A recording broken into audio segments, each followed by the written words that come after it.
MSNBC, Scott MacFarlane, live at the Capitol. Scott, good to have you back with us. So I know you've been following all these cases. What is the latest on this particular case?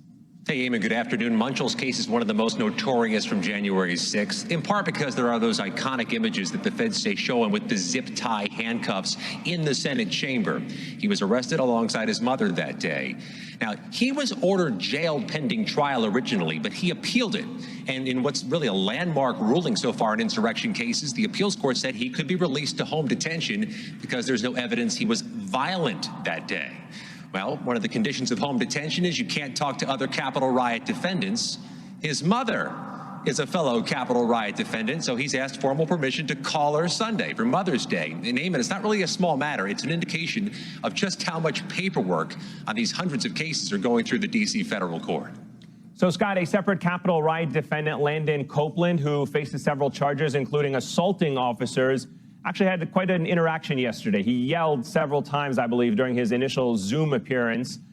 What actually happened in that hearing? Why was he angry?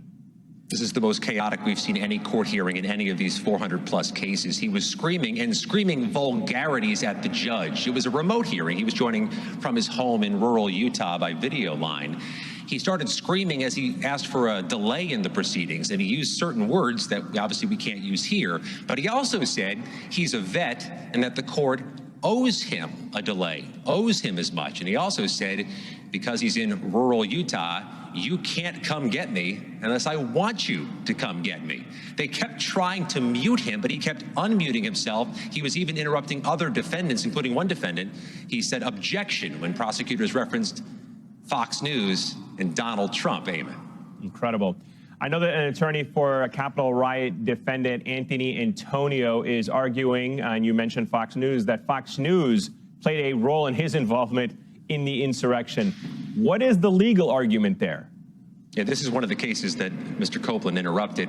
The argument the attorney for Mr. Antonio is making is that he was not a political person. Antonio wasn't until the pandemic. Said he lost his job and lived with a group of other people who watched a lot of Fox News. He says that Antonio developed Foxitis and Foxmania and became a political person. Antonio is released from jail pending his next hearing.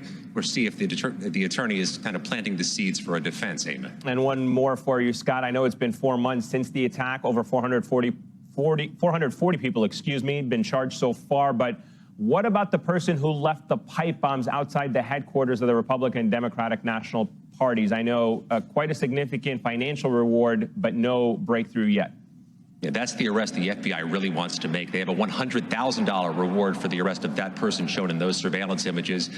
Active pipe bomb outside DNC and RNC headquarters. The FBI still has the video up, still seeking tips as we are now 4 months since that crime.